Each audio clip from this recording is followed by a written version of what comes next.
So the mayor created 2 years ago a stakeholders group called Housing Affordability and Livability Agenda, the HALA agenda. And that stakeholder group met for a long time, multiple months, and we're particularly addressed to look at housing in Seattle and what we're going to do with the increasing rates that we've got and how we're going to manage to make Seattle to be an affordable place to stay.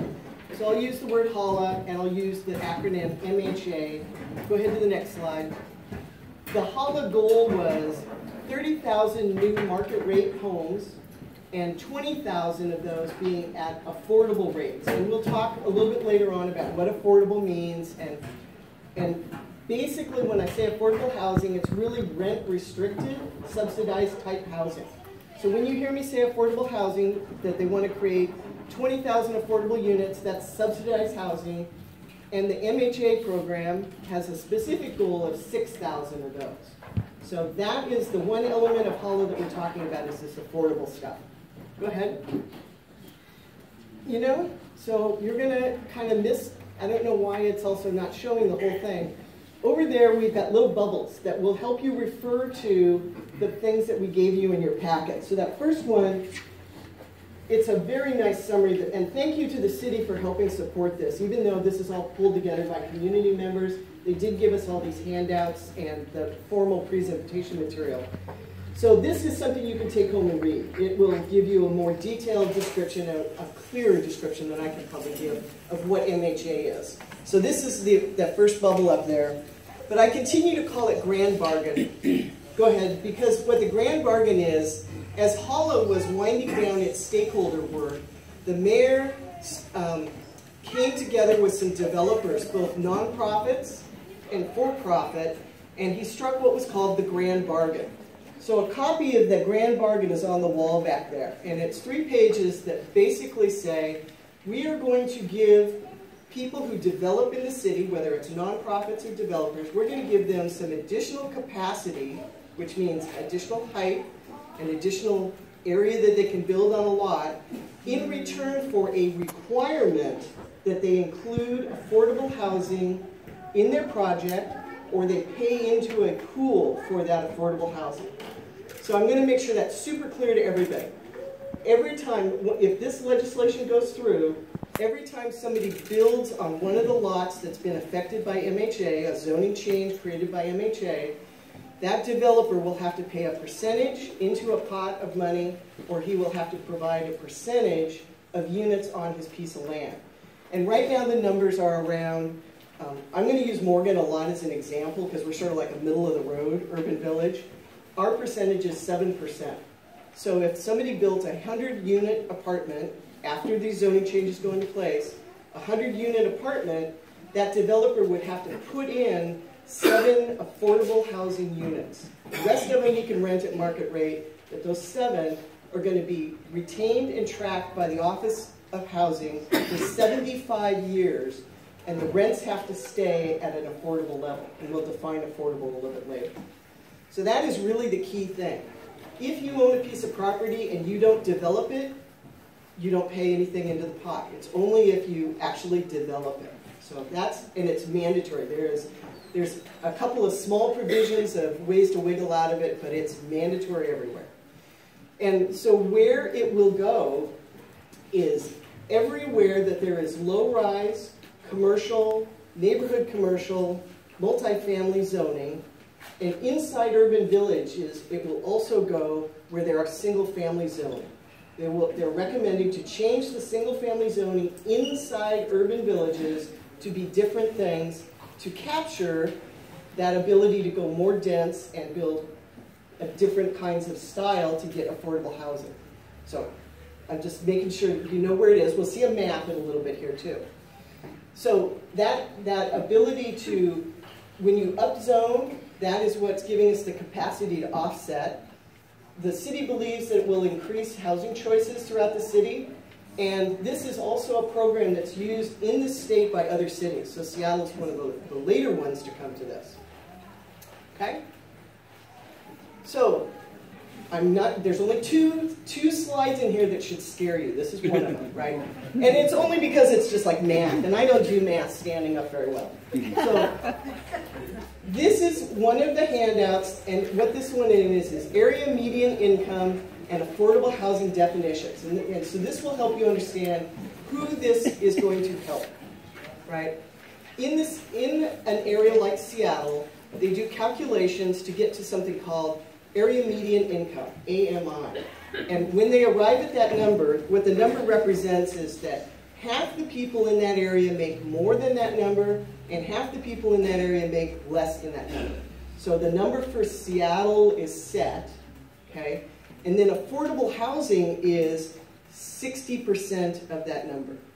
And so that little table will tell you that if you are a person who makes, you're a single person, and your income level is 60% of the area median, you're making $37,000. So what this does is it translates it more into monthly rents, because that's kind of what we, did I say 37,000? I hope. Yeah. My mouth and my brain sometimes don't see the same thing. So what this does is it translates it for us. So down here at the bottom is some examples of people who make that $37,650. It's elementary school teacher salaries. It's 2 people who might be earning minimum income, an administrative assistant. That's the range of salaries that we're talking about. That person, normal standards are you pay 30% of your income to your housing needs, right? So if you're paying 30% of your 60% of AMI, that's about $1,000 a month. That's what you can afford comfortably. And so that is what we call 60% of AMI. The problem is there's this kind of huge gap going on in Seattle. So the average rent for all units whenever this slide was created, which was either 2014 or 2015, was, you almost have to do it every month now to keep up. $1,600 was the average of rents. The new units coming online in the market were coming in almost at $2,000. So this program is intended to help people who are suffering in that gap area. They just don't make enough to live here in Seattle. So the point of the MHA program is to create 6,000 units so the people who make those salaries can stay here in Seattle. Those zoning changes go in, it will affect much more of the city, again, all low-rise commercial, neighborhood commercial, and single-family inside urban villages, so that's a lot more of that space is going to start contributing to the stock or the pool of money for affordable housing. Okay, let's see what the next slide is. Were there any questions about that? Okay. Okay, and can we, where'd my microphone readers go?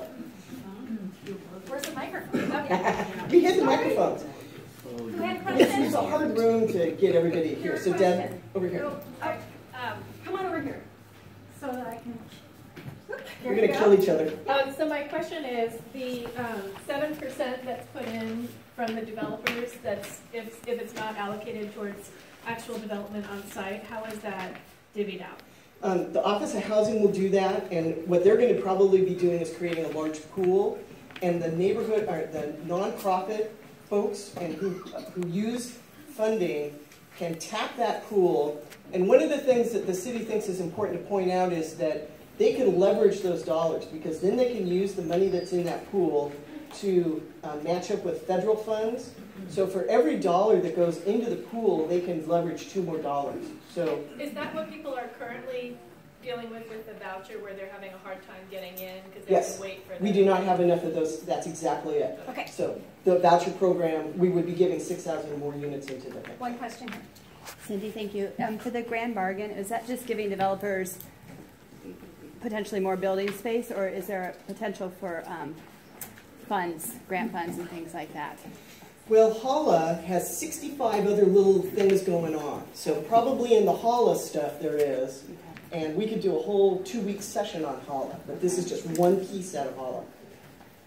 Okay, question? You've used the number 20,000 additional affordable units and then 6,000. 20,000 is the mayor's goal, and that is going to be done by some of the other programs within HALA. 6,000 is just the mandatory housing zoning changes. And you'll see, I'll clarify that a little bit further on too. Question back here? Yeah, sorry if I missed this earlier, but my question is the money that they have to pay in lieu of building units, sorry, is that amortized or is that just current market rate? I don't know. Where's Brennan? Brennan, wait. Come on over here. You might as well get next to a microphone for a while, Brennan. Yeah. So the amount that they have to pay would be set in 1 year, that would go up with inflation. It would also be looked at over time to make sure that we're getting a kind of a rough balance of the payment and performance option units. Okay. Any other questions? Just one or two more, because we got more. No? All right. Okay. Move on. That was good. Cool. Your eyes didn't glaze over like my significant other running the thing. He was just like, oh my God. Okay. So as MHA was starting to mature, the mayor asked for volunteers from the city of Seattle to come to the table to help develop this program. So they created what are called focus groups. And many in this room, not many, but some in the room are on those focus groups. There's like 4 or 5 people from each of the urban villages, and there's a couple representatives that cover the areas outside urban villages, because remember, there's stuff outside the urban villages that's being rezoned. And those people have been listening to what's being proposed, and that one of the things they did was develop principles that will help guide this. So the next slide will show you the core principles that were given. These are the mayor and his administration's core principles. So the focus group members weren't really said, you can change these. These are the kind of the ground rules that he wants to operate in. So this is where the 6,000 number comes from. His goal is 6,000 affordable units in the next 10 years, right? So they're trying to move out on this. They want to create those housing opportunities throughout the city. So that is why they're trying to balance how much do they think will be produced by on-site in those developments that are going up, and how much will be paid into the pool that the Office of Housing will divvy out to the NGOs. The Grand Bargain specifically says that the single family will be rezoned to low-rise 1. One of the things they wanted to explore is there anything different than that can be done, so that you'll see that on the maps. There is one urban village here in District 1 that is going to have a proposed urban village boundary expansion, and that's the Alaska Junction. So we'll talk about that. That was all part of the comprehensive plan, so incorporating into this discussion of the MHA. And they are looking at this through a racial and social justice lens. They have been doing a lot of work on that. We're not covering hardly any of it tonight, but they have a lot of resources online so you can see how they're dealing with areas that are having a lot of displacement and gentrification. Okay? These are the principles that the focus group members were helping form. One of the big ones for everybody was we want a lot of range of housing options. We want housing for new people getting out of college. We want housing for retirees.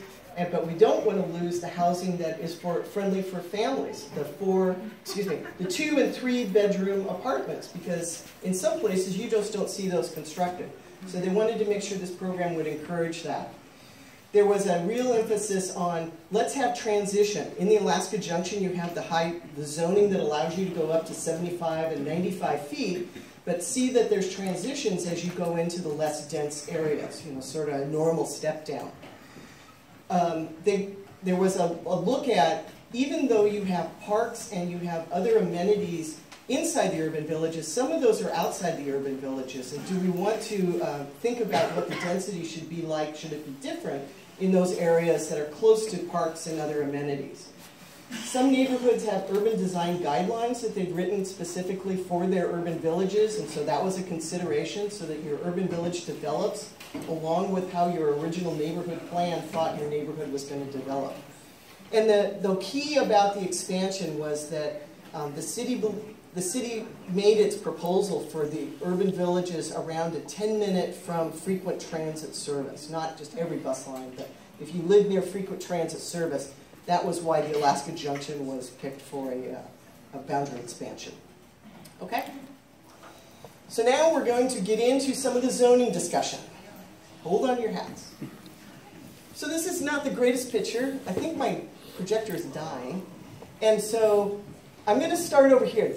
We're trying to give pictures of what this stuff looks like, because it's very abstract to say low-rise 3 or neighborhood commercial 1.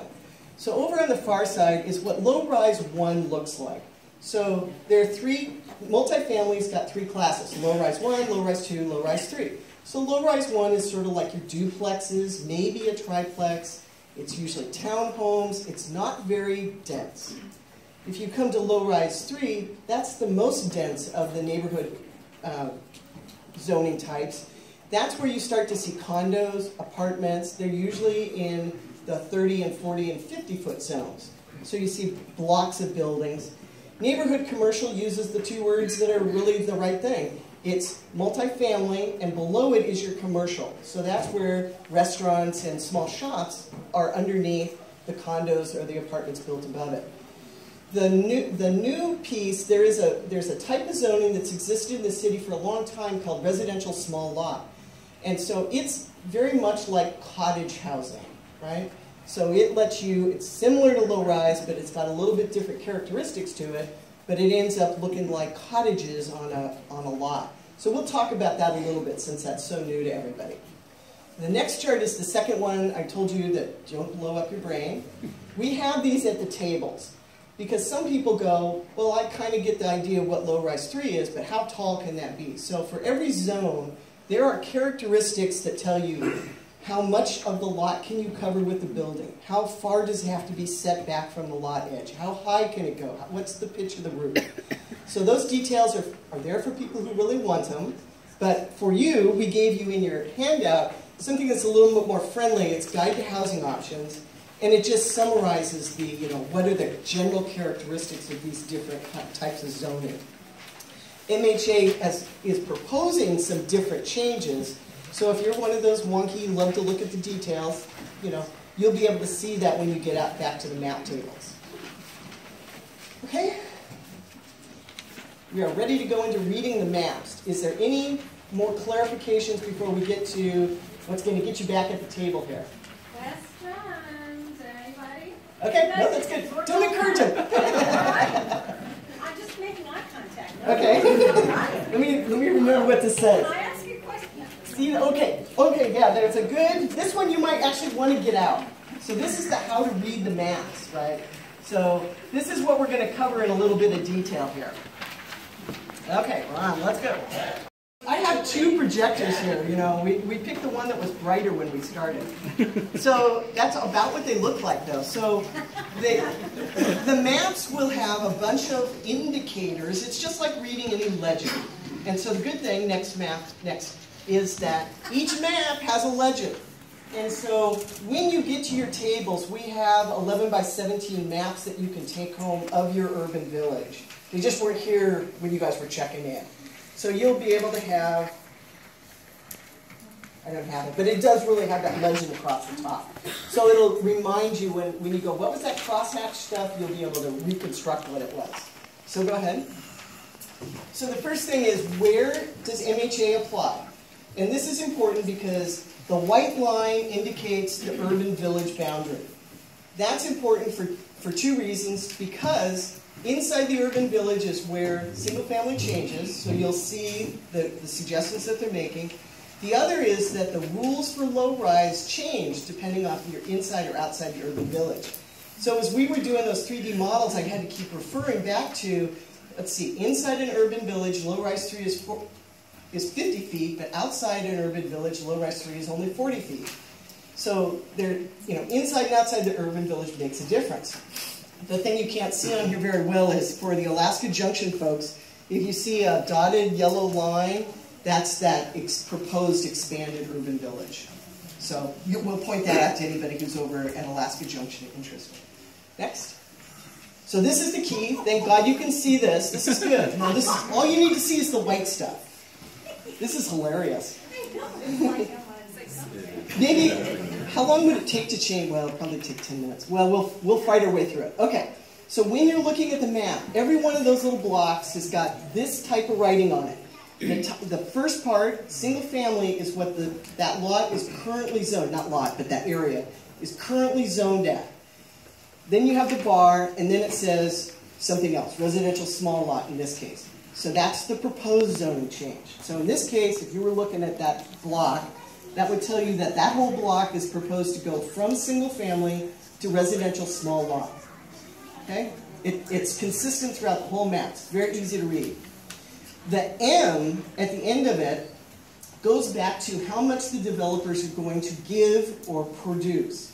So M goes back to the grand bargain, which said on a typical one-story up, that's an M. So that means typical. And we're going to see what more than typical is on the next slide. Same thing. Current zoning is single family. But in this case, they're jumping past residential small lot, past low rise, to low rise 2.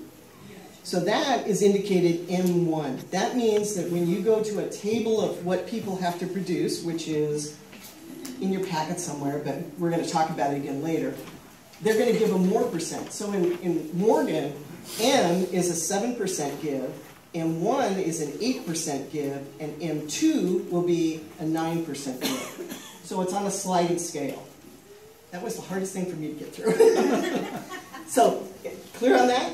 And then the last one I think is just looking at, so now you'll actually be able to go back and look at this and go, yeah, this makes sense. But let's get off this because that's just depressing.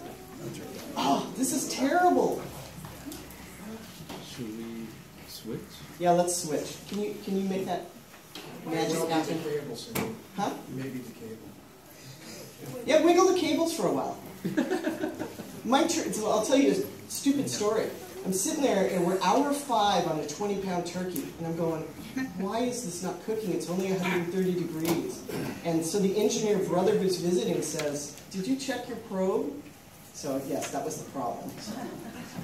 So I can free wing through this because really what this was talking about, let me get to the right page here.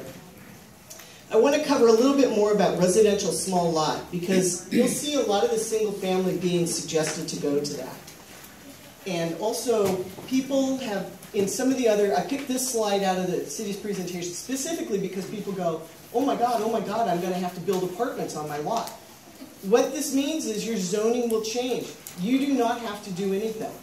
It just means that when you sell, you may be selling to someone who wants to use it at its now highest zone capacity. So if your lot has changed to low-rise 1, somebody might come in and want to build whatever you can build on low-rise 1. You may not want to do it, but it could mean your neighbors could do it. It could mean the people across the alley could do it. So, to us, that affects everybody in the neighborhood. It's not just you and your piece of property. And I don't think Brendan and I are prepared tonight to talk about, because there's this ongoing dialogue around what will this do to property taxes. You don't know because the tax assessor always does weird stuff. So you don't have to do anything to your property. So that's one thing. People have said, do I have to move? What's going on? So RSL, residential small lot, the points I wanted to make about that are, if it looks like cottage housing or townhomes, people have said, well, I was just getting interested in building a mother-in-law apartment. So the City of Seattle has a program called Auxiliary